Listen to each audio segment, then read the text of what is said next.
गांजा लाया जा रहा है, जिसके बाद पुलिस ने नाकाबंदी लगाई और लेकिन तस्कर ने नाकाबंदी तोड़कर भागने लगा, जिसके बाद पुलिस ने फिल्मी स्टाइल में उसका पीछा किया 30 किलोमीटर तक और बार बार चेतावनी के बाद भी कंटेनर सवार जब नहीं रुका तो पुलिस ने उस पर फायरिंग कर दी, जिससे कंटेनर अनियंत्रित होकर पलट गया, जिसके बाद पुलिस ने आरोपी को दबोच लिया। वहीं कंटेनर को जब्त कर लिया है। बताते चले कि भागते समय सूरजगढ़ में कंटेनर चालक ने एक टेम्पो और बाइक को भी टक्कर मारी, जिससे बाइक सवार घायल हो गया।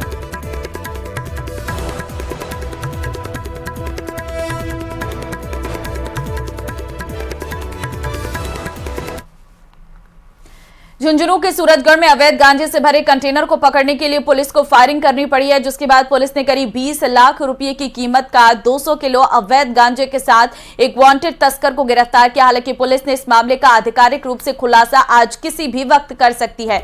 जानकारी के मुताबिक anti gangster task force Chirawa की टीम को मुखबिर के जरिए सूचना मिली थी, तो अवैध गांजे के साथ आरोपी को गिरफ्तार किया गया। 200 किलो गांजा जो है वो जब्त किया गया। गांजे को पकड़ने के लिए पुलिस ने फायरिंग की है।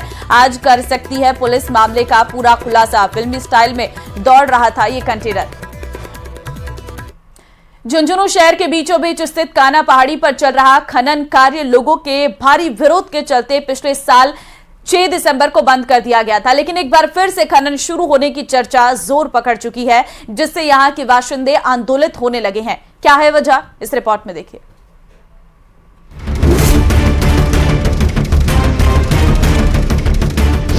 ब्लास्टिंग से घर में हो रही दरार, जान जाने का सता रहा डर, किस खता की मिल रही सजा।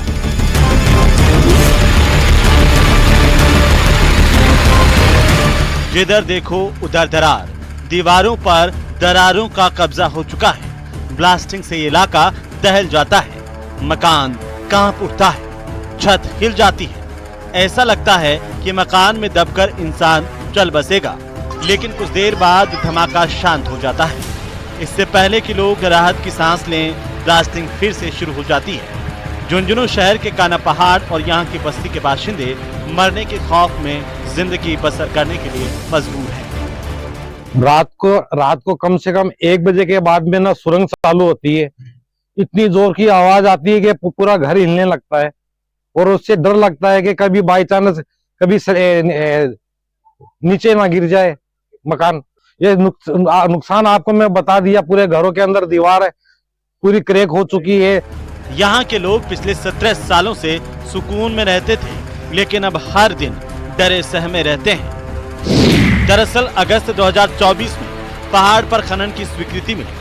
3 महीने तक हेवी ब्लास्टिंग से घरों में दरारें आने लगी। 6 दिसंबर 2024 को लोगों ने भारी विरोध जताया, खनन कार्य को बंद करवाया। अभी बहुत कुछ नुकसान हो रहा, मकान में दरार। दूसरी बात ये मकान देखो हमारे यही है, इतना नुकसान हो रहा है कि मैं सोचते जब कभी मर सका। समझ तालाब के सामने खोरा मोहल्ले में रहने वाले दिव्यांग मोहम्मद आरिफ ये बताते हैं कि खनन से उनके कमरे की छत की पट्टियां दरक गईं। हर समय छत गिरने का डर बना रहता है।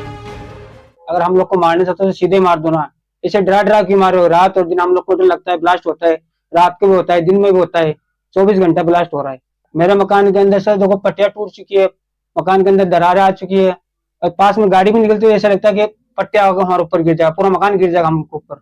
अभी हम लोग कैसे करा के ये सही कराए। आपको बता दें कि पिछले साल 6 दिसंबर को जब खनन बंद करवाया गया, तब प्रशासन ने नुकसान की भरपाई का आश्वासन दिया था। अतिरिक्त जिला कलेक्टर ने नुकसान का सर्वे कराने की बात कही थी, लेकिन 1 महीना बीत जाने के बाद भी न समिति बनाई गई और न ही सर्वे करवाया गया। इससे भी अधिक परेशानी की बात यह है कि अब इस पहाड़ पर फिर से खनन शुरू करने की तैयारी चल रही है, इसीलिए इलाके के बाशिंदे विरोध जताने लगे।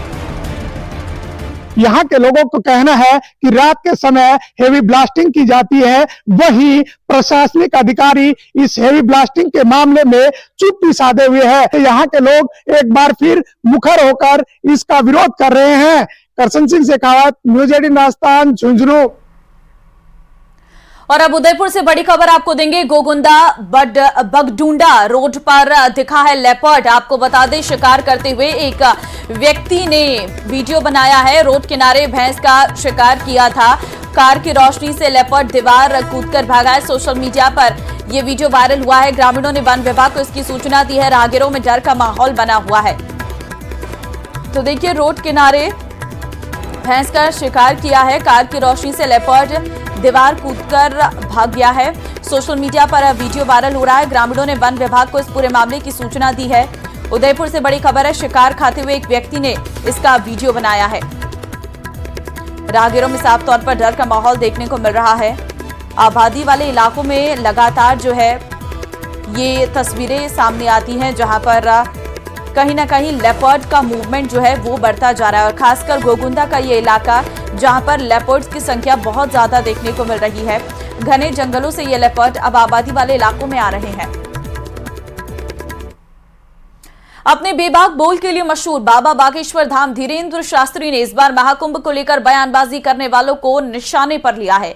हालांकि उन्होंने नाम किसी का नहीं लिया, लेकिन जिस अंदाज में बोले हैं उससे ये सीधे अखिलेश यादव को ही जवाब लगता है, जिन्होंने बीते दिनों कहा था कि कुछ लोग पाप धुलने के लिए गंगा स्नान कर रहे हैं। धीरेन्द्र शास्त्री ने कहा कि कोई महाकुंभ जाए या ना जाए ये उसकी निजी आस्था है, लेकिन जाने वालों पर टीका टिप्पणी करना ठीक नहीं है। महाकुंभ में विशेषता ये है कि इसमें सब एक होंगे और वो जितने हिंदू आएंगे, अगर उनके विचार हिंदुत्व के लिए एकत्रित हो गए तो निश्चित रूप से भारत हिंदू राष्ट्र बन जाएगा। पहले आपने कहा था कि विशेष धर्म के लोग हैं वहाँ पे दुकानें नहीं लगनी चाहिए, वो भी क्या उन कुंभ में पहुँचने चाहिए लोगों को? अगर आस्था हो, आपकी निष्ठा हो तो पहुंचो, नहीं हो तो ना जाओ। आप वहां जाएंगे तो थूक कांड मूत्र कांड नहीं करेंगे, कायदे में जाएंगे तो फायदे में रहेंगे। मैं हमेशा गया हूं और अगर आप कहो तो तमाम वो पिक्चर्स मैं शेयर कर सकता हूं आपसे जिसमें समय समय पे मैंने गंगा में स्नान लिया है। कम से कम वो भी शेयर करें जो दूसरों को कह रहे हैं कि गंगा में नहाओ। और कुंभ में जाने की जो परंपरा है वो कई मायनों में कई तरीके से परंपराएं हैं। कुछ लोग गंगा स्नान इसलिए करने जाते हैं पुण्य के लिए, कुछ दान के लिए जाते हैं, और कुछ लोग जो पाप करते हैं अपने पाप धोने जाते हैं। तो हम लोग पुण्य के लिए जाएंगे और दान के लिए जाएंगे। ऐसा दुनिया में कोई आदमी नहीं जिसने कोई पाप ना किया हो। वो बात अलग है कि किसी को नहीं जाना है, उसकी निजी आस्था है। उल्लुओं को वैसे भी दिन से परहेज होता है, तो अगर कोई नहीं जा रहा है तो उस पर कोई जोर जबरदस्ती नहीं है, लेकिन उसको ये अधिकार नहीं है कि जाने वालों पर टिप्पणी करें।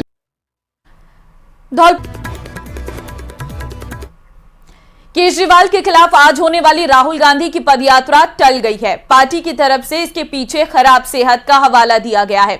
दिलचस्प यह है कि इस पदयात्रा को इंडिया गठबंधन के दो बड़े चेहरों के बीच सीधा टक्कर के तौर पर देखा जा रहा था, क्योंकि जुबानी हमलों के बाद अब राहुल सीधे उसी सीट पर प्रचार करने उतरने वाले हैं जहां से इंडिया गठबंधन के सहयोगी अरविंद केजरीवाल चुनावी मैदान में है। हालांकि पार्टी ने आज की पदयात्रा टालने के साथ ही ये भी जानकारी दी है कि इसके लिए जल्द ही नई तारीख का ऐलान होगा।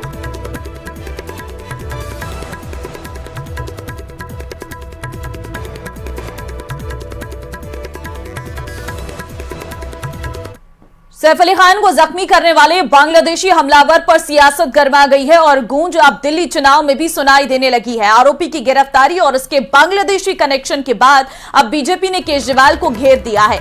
दिल्ली बीजेपी के अध्यक्ष वीरेंद्र सचदेवा ने केजरीवाल से सवाल किया है कि सैफ पर हमले के बाद बयानबाजी करने वाले बताएं कि पकड़ा गया बांग्लादेशी कौन है।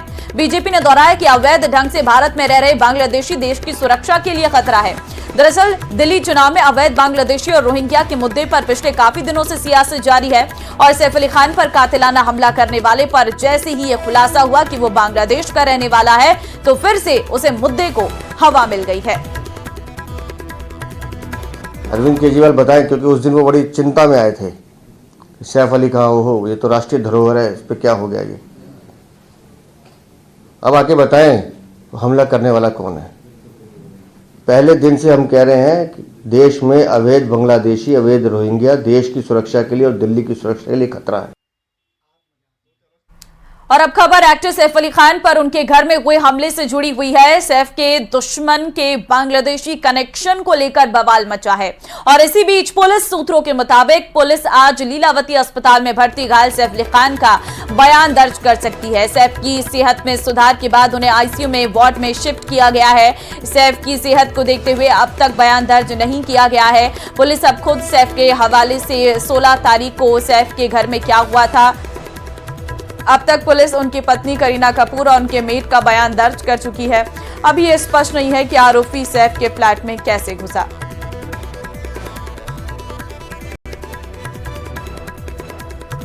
फिल्म एक्टर सैफ अली खान पर हमला करने वाले आरोपी को लेकर अब बड़ी जानकारी सामने आई है। हमलावर बताया जा रहा है कि एक हाउसकीपिंग फर्म में काम करता था, लेकिन हमले की रात वो एक्टर के घर में कैसे घुसा, उसने सैफ पर क्यों चाकू से वार किया, ये सवाल अब भी जिंदा है।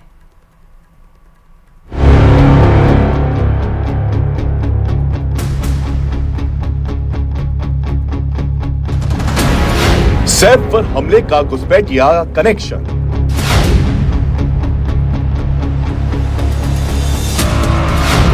बांग्लादेशी होने का शक, पहचान छिपाकर वारदात। हमलावर गिरफ्तार, अभी भी अनसुलझे सवाल।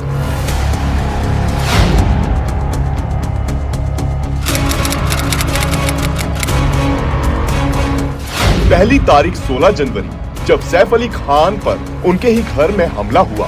हमलावर के चाकुओं से 6 वार से वो सीधे अस्पताल पहुंच गए। दूसरी तारीख 19 जनवरी जब सैफ पर हमले के आरोपी को 72 घंटे बाद थाने से गिरफ्तार किया गया। लेकिन सबसे हैरान करने वाला खुलासा मुंबई पुलिस ने किया। जब आरोपी की गिरफ्तारी के बाद वो मीडिया से मुखातिब हुई, पुलिस ने हमलावर के बांग्लादेशी घुसपैठिए होने का शक जाहिर किया और हमले का मोटिव चोरी बता दिया। ये जो आरोपी है, यह आरोपी बांग्लादेशी ओरिजिन का है, ऐसा हमारा डाउट है। इसीलिए एप्रोप्रिएट इस केस में एप्रोप्रिएट सेक्शंस की वार की गई है। अब सवाल है कि क्या हमलावर सिर्फ चोरी के इरादे से घुसा था, जबकि करीना कपूर ने पुलिस को अपने दिए बयान में साफ साफ कहा कि हमलावर ने घर से किसी भी सामान की चोरी नहीं की। हमलावर ने सैफ पर सिलसिलेवार कई वार किए। हमले के बाद हमलावर बेहद आक्रामक था। सैफ पर हमले के बाद पुलिस की कई टीमें जांच में जुटी। आरोपी की गिरफ्तारी के लिए कई सीसीटीवी खंगाले गए और कई जगह दबिश दी गई। पुलिस की जांच में खुलासा हुआ कि आरोपी के पास से अभी तक कोई भी भारतीय दस्तावेज नहीं मिला है, जबकि कई महीनों से वो न सिर्फ मुंबई में रह रहा था बल्कि नौकरी भी कर रहा था। आरोपी ने अपनी पहचान छिपाने के लिए हिंदू नाम भी रखे थे। गिरफ्तारी के बाद भी उसने पुलिस को अपने कई नाम बताए, लेकिन आखिर में पुलिस ने कंफर्म किया कि आरोपी का नाम मोहम्मद शरीफुल इस्लाम शहजाद है। एक आरोपी को उसमें अरेस्ट किया गया है। उस आरोपी का नाम मोहम्मद शरीफुल इस्लाम शहजाद है। सैफ पर हमला करने वाला आरोपी फिलहाल पुलिस गिरफ्त में है, लेकिन कई ऐसे सवाल हैं जो अभी भी अनसुलझे हैं। सैफ का घर मुंबई के पॉश इलाके में है। उनकी हाउसिंग सोसाइटी की सुरक्षा भी कड़ी है। फिर उन पर हमला कैसे हो गया और हमलावर ने सैफ को ही टारगेट क्यों बनाया? हमलावर के बांग्लादेश से भारत आने की वजह क्या है? आरोपी बांग्लादेश से भारत कैसे आया? किसने उसकी मदद की? आरोपी के साथ बांग्लादेश से और कौन आया? क्या आरोपी का जिहादी ग्रुप से कनेक्शन है? क्या हमलावर कोई बड़ी वारदात को अंजाम देने की फिराक में था? सैफ पर हमले के आरोपी की गिरफ्तारी के बाद भी वारदात की थ्योरी अभी भी उलझी हुई है और गिरफ्तार आरोपी अभी भी कई बड़े राज खोल सकता है।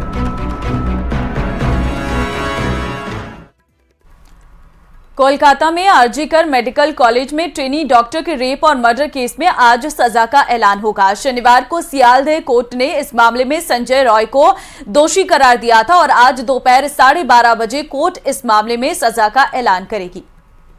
तो आज का दिन महत्वपूर्ण है, देखना होगा क्या सजा का ऐलान किया जाता है। ये संजय रॉय, जिसे आरोपी करार दे दिया गया है कोलकाता रेप और मर्डर केस में, आज इस पूरे मामले पर सजा का ऐलान होना बाकी है।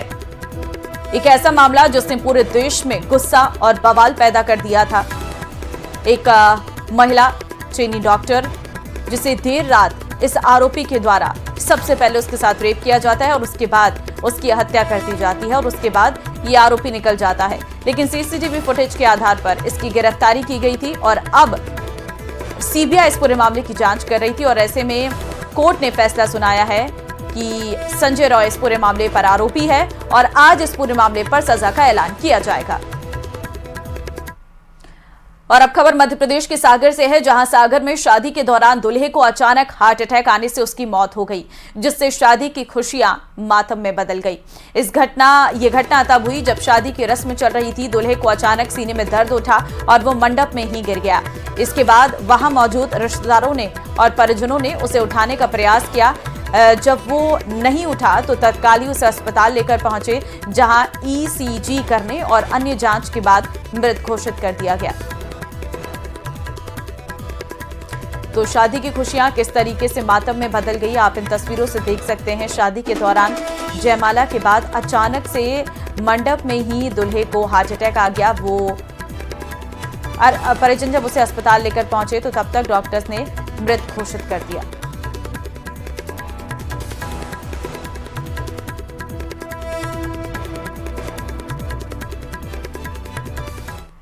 चित्तौड़गढ़ जिले के डूंगला में उदयपुर बर्ड फेस्टिवल के 11वें संस्करण के दौरान दिन क्षेत्र के वेटलैंड तालाब बड़वाई और किशन करेरी पर पक्षी प्रेमी पक्षी विशेषज्ञ देशी विदेशी परिंदों की अटखेलियों को निहारने पहुंचे। पक्षी प्रेमियों का ये दल बड़वाई तालाब पहुंचा, जहां पक्षी प्रेमियों ने घंटों तक बर्ड वॉचिंग की। यहां अलग अलग प्रजातियों के देसी और विदेशी परिंदों की अटखेलियों को देखकर पक्षी प्रेमी काफी आनंदित हुए।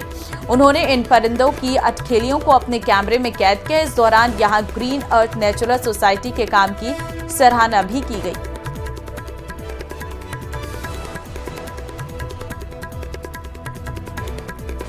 मैं ये बताना चाहूँगा कि किशन करेरी अपने आप में ग्रामवासियों की सजगता का एक जीता जाता उदाहरण है, एक मिसाल है जो कि यहीं आके देख सकने को मिलती है। कैसे युवा गांव वालों ने अपने बलबूते पर इस वेटलैंड को बचाया है, इसको इस स्तर पर लाए हैं कि अभी ये अंतर्राष्ट्रीय स्तर पर जाना जाता है किशन करेरी। तो ग्रीन अर्थ नेचुरल सोसाइटी के काम की यहां पर सराहना की गई है।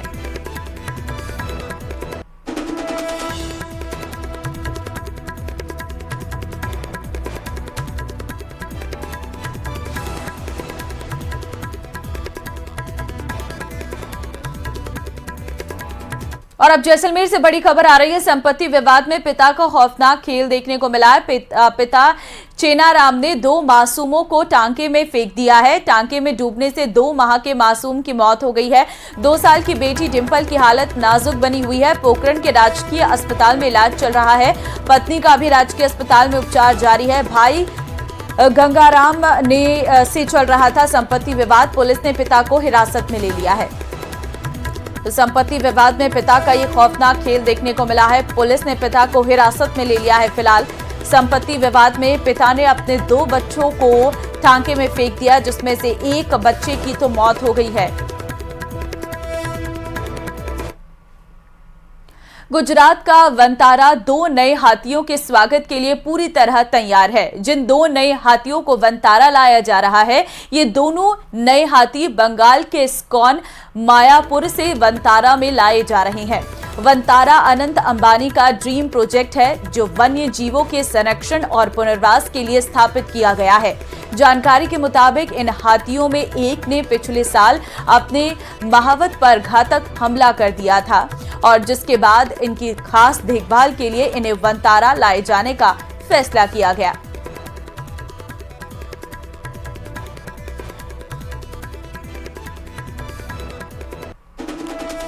तो गुजरात का वनतारा 2 हाथियों के स्वागत के लिए पूरी तरह तैयार है। जिन 2 हाथियों को वनतारा लाया जा रहा है, ये दोनों नए हाथी बंगाल के इस्कॉन मायापुर से वनतारा में लाए जा रहे हैं।